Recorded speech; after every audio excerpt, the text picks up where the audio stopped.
నమస్కారం. ఈరోజు మనం ఒక అత్యంత కీలకమైన అంశం గురించి మాట్లాడుకోబోతున్నాం. అదే మన భారతదేశ చరిత్రలోని రాజధానులు. రాబోయే యూపీఎస్సీ 2026 ప్రిలిమ్స్ కోసం వీటిని ఎలాగైనా సరే గట్టిగా గుర్తుపెట్టుకోవాలి కదా. అందుకే ఈ ఎక్స్ప్లెయినర్ ద్వారా ఒక పటిష్టమైన మెమరీ ప్యాలెస్ నిర్మించుకుందాం. అసలు రాత్రి నిద్రలో లేపి అడిగినా సరే టక్కున ఆన్సర్ చెప్పేలా ఈ రాజవంశాలను, వాటి చారిత్రక రాజధానులను మనం మననం చేసుకుందాం. స్టార్ట్ చేద్దామా? సరే, ఇప్పుడు డైరెక్ట్గా విషయంలోకి వెళ్ళిపోదాం. ఈ సుదీర్ఘమైన చరిత్రను సులభంగా గుర్తుపెట్టుకోవడానికి దీన్నే 5 భాగాలుగా విభజించుకుందాం.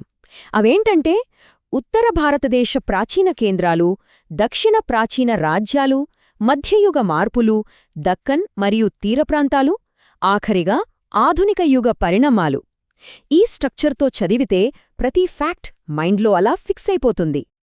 మొదటి విభాగం ancient hubs of the north, అంటే ఉత్తర భారతదేశ ప్రాచీన కేంద్రాలు. ఈ తొలి సామ్రాజ్యాలను ఇలా ఒక గ్రూపుగా చేసి చదివితే చాలా సులభం. ఇక్కడ ట్రిక్ ఏంటంటే ఇన్ఫర్మేషన్ని చిన్న చిన్న ముక్కలుగా చేసి చదవడం. ఎందుకంటే ఒకే నగరం చాలా రాజవంశాలకు రాజధానిగా ఉండేది. పాటలీపుత్రాన్నే తీసుకుంటే ఇది నంద, మౌర్య, గుప్త సామ్రాజ్యాలకు, అలాగే కొంతకాలం పాటు పాల సామ్రాజ్యాలకు కూడా పరిపాలనా కేంద్రంగా సర్వ్ చేసింది. అయితే ఇక్కడొక ముఖ్యమైన పాయింట్. పాటలీపుత్రం కంటే ముందే మగధ సామ్రాజ్యానికి మొట్టమొదటి రాజధానిగా రాజగృహం అంటే గిరివ్రజం ఉండేది. ఈ క్రమం అస్సలు మర్చిపోకూడదు సుమా. ఓకే, ఇప్పుడు ముందుకు వెళ్ళి ఈ క్రమం ఎలా విస్తరించిందో చూద్దాం. శకుల గురించి చదివేటప్పుడు ఈ కనెక్టింగ్ చైన్ చాలా ఇంపార్టెంట్.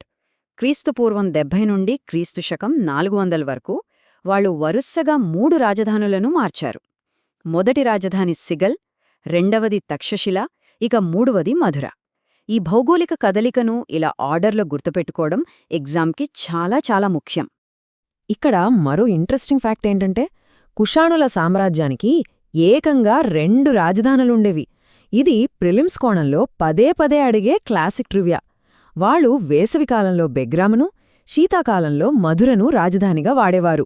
అంటే సీజన్స్ని బట్టి రాజధానిని మార్చేశారనమాట. అద్భుతంగదూ. కాబట్టి ఇక్కడ అత్యంత కీలకమైన పాయింటేంటంటే ప్రతి రాజవంశాన్ని దాని ఖచ్చితమైన రాజధానితో లింక్ చేసి మైండ్లో ప్రింట్ చేసుకోవడం. ఇండోగ్రీకులకు సాకల, గుర్జరులకు భిన్మాల్, హర్షవర్ధనునికి మరియు ప్రతీహారులకు కన్నౌజ్ ప్రధాన రాజధానులు. ఇకపోతే రాష్ట్రకూటులకు మాన్యకీటం ప్రధాన కేంద్రం కాగా, గుప్తుల కాలంలో జంవాల్ రాజుల పరిపాలనా కేంద్రంగా గాదిపూర్ ఉండేది. ఈ టేబుల్ 1కి 2 సార్లు చూసుకుంటే చాలు. సెట్. ఇప్పుడు భౌగోళికంగా కొంచెం కిందికి వద్దాం. రెండవ విభాగం ancient powers of the south, అనగా దక్షిణ ప్రాచీన రాజ్యాలు. ఈ సమాచారమైతే ఎగ్జామ్కి నిజంగా ఒక బ్రహ్మాస్త్రం లాంటిది. ప్రాచీన దక్షిణాది రాజ్యాలకు సంబంధించినంతవరకు ఇది ఒక అల్టిమేట్ చీట్ షీట్ అని చెప్పొచ్చు. చేర సామ్రాజ్యానికి కరూర్, కొంగునాడుకు ధారాపురం, తొలి చోళలకు పూంపుహార్, పాండ్యులకు మధుర, పల్లవులకు కాంచీపురం, అలాగే చోళలకు తంజావూరు రాజధానులుగా ఉండేవి. ఈ జంట పదాలను ఎలాంటి కన్ఫ్యూజన్ లేకుండా బుల్లెట్లలా మనం గుర్తుంచుకోవాల్సిందే. ఇక్కడ ఒక భలే ప్యాటర్న్ కనిపిస్తుంది, గమనించారా? ఒకే నగరాన్ని వేర్వేరు రాజవంశాలు పంచుకున్నాయి. ఉదాహరణకు తూర్పు చాళుక్యులు మరియు శాలింకాయనులు ఇద్దరికీ వేంగిపురం, అదేనండి మన పెదవేగి, రాజధానిగా ఉండేది. అలాగే తూర్పు చాళుక్యులకు రెడ్డి రాజులకు రాజమండ్రి సెంటర్గా ఉండేది. ఇక శాతవాహనుల విషయానికొస్తే ధరణికోట, శ్రీకాకుళం, ప్రతిష్ఠానపురం రాజధానులు. ఆంధ్రయక్ష్వాకులకు నాగార్జులకొండ, తూర్పు గాంగులకు కళింగనగరం, ఆనంద గోత్రికులకు కందపురం కేంద్రాలుగా వెలుగొందాయి. ఇలా కనెక్ట్ చేసుకుని చదివితే ఎప్పటికీ గుర్తుండిపోతుంది. సరే, ఒక్క క్షణం అలా ఆగుదాం. ఇప్పటిదాకా విన్నది ఎంతవరకు గుర్తుంది అని చెక్ చేయడానికి ఒక చిన్న యాక్టివ్ రీకాల్ చేద్దాం. మధుర కేంద్రంగా పాలించిన ప్రముఖ రాజవంశం ఏది? ఆలోచించండి. అవును, ఖచ్చితంగా పాండ్యులే. ఇలా మధ్య మధ్యలో ప్రశ్నలు వేసుకుంటూ ఉంటేనే ఇన్ఫర్మేషన్ మైండ్లో స్ట్రాంగ్గా లాక్ అయిపోతుంది. మూడవ విభాగం మధ్యయుగ మార్పులు మరియు సుల్తానేట్లు. ఈ పీరియడ్ అనగానే ఒకదాని తర్వాత ఒకటి జరిగిన ఫాస్ట్ భౌగోళిక మార్పులు, స్ట్రాటజిక్ రీలొకేషన్స్ మనకు టక్కన గుర్తొచ్చేయాలి. ఈ కాలపు కొన్ని ముఖ్యమైన మార్పులను చూద్దాం. ఘోరెద్ సుల్తానేట్కు ఘోర్, ఇల్తుత్మిష్కు బదౌన్, షర్ఖీ వంశానికి జౌన్పూర్, షేర్షా సూరికి పాట్నా రాజధానులు. అయితే ఇక్కడొక భారీ టర్నింగ్ పాయింట్ ఉందండోయ్. లోడీ వంశానికి చెందిన సికందర్ లోడీ 1506లో రాజధానిని ఢిల్లీ నుండి ఆగ్రాకు మార్చేశాడు. ఇది ఎగ్జామ్ పాయింట్ ఆఫ్ వ్యూలో చాలా చాలా ఇంపార్టెంట్ ఫ్యాక్ట్. అలాగే మొఘలుల కాలంలో జహంగీర్ 1599 నుండి 1604 వరకు అలహాబాద్ను తన ప్రధాన కేంద్రంగా చేసుకున్నారు. అండ్ ఈ విషయం ఒక అద్భుతమైన చారిత్రక వింతను మనకు కళ్లకు కట్టినట్లు చూపిస్తోంది.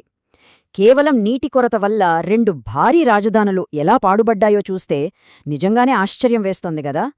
14వ శతాబ్దం ఆరంభం నుండి 1585 దాకా ఓ వెలిగిన విజయనగరాన్ని వదిలేయాల్సి రావడం ఒకటైతే, 1327లో మొహమ్మద్ బిన్ తుగ్లక్ ఏకంగా ఢిల్లీ జనాభానంతటినీ దౌలతాబాదుకు తరలించి తీరా అక్కడ నీళ్లు లేక వదిలేయడం ఇంకొకటి. ఇక్కడ ఈ 2 అనే అంకె వెనుక ఒక వింతైన, అసలు ఎప్పటికీ మర్చిపోలేని వాస్తవం దాగి ఉంది. మహమ్మద్ బిన్ తుగ్లక్ రాజధానిని దౌలతాబాద్కు మార్చిన ఆ పెద్ద ప్రాజెక్ట్ కరెక్ట్గా 2 ఏళ్లు మాత్రమే నిలిచింది.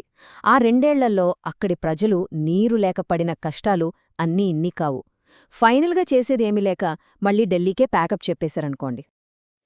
ఇక 4వ విభాగం డక్కన్ మరియు మధ్యయుగ తీర ప్రాంత కేంద్రాలు.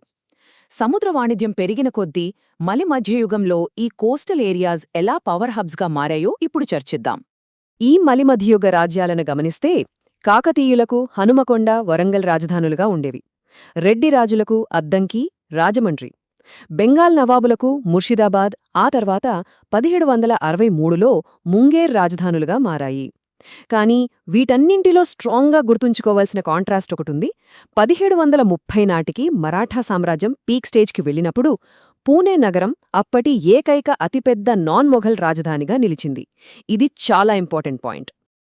ఆ తర్వాత ఎంటరైన యూరోపియన్ శక్తుల విషయానికి వస్తే వాళ్ల పరిపాలనా కేంద్రాలను సముద్ర తీరాలే డిసైడ్ చేశాయని సులభంగా అర్థమైపోతుంది. పోర్చుగీస్ వారికి ముందు కోచిన్, ఆ తర్వాత పాత గోవా, నోవా గోవా రాజధానులు.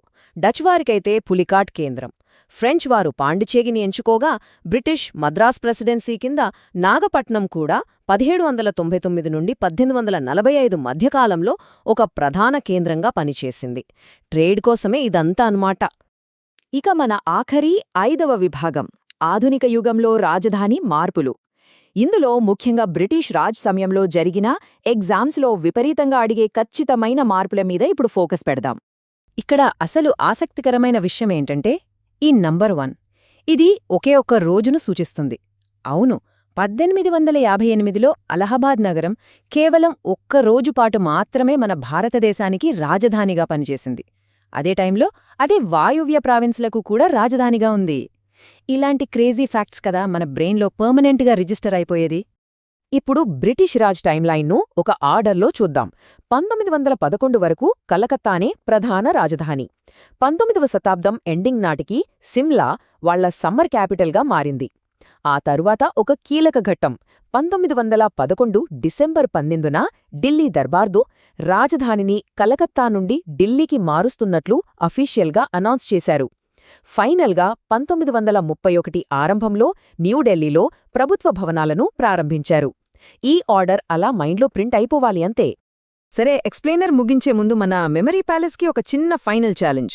నోట్స్ చూడకుండా ఒక్కసారి కళ్ళు మూసుకుని శకుల 3 రాజధానులు, అలాగే 1858లో కేవలం ఒకే ఒక్క రోజు రాజధానిగా ఉన్న నగరమేంటో గుర్తు తెచ్చుకోండి. గుర్తొచ్చిందా? సూపర్! శకులకు సిగల్, తక్షశిల, మధుర. ఇక ఆ ఒక్కరోజు రాజధాని మన అలహాబాద్. చూసారా, చరిత్రను ఇలా లాజికల్గా నేర్చుకుంటే నిద్రలో అడిగినా తప్పు చెప్పే ఛాన్సే లేదు. ఈ ప్రిపరేషన్ ఇలాగే కొనసాగిద్దాం. మన గోల్ అయిన యూపీఎస్సీ 2026లో ఈ ఫ్యాక్ట్స్ అన్నీ పక్కాగా స్కోర్ చేద్దాం.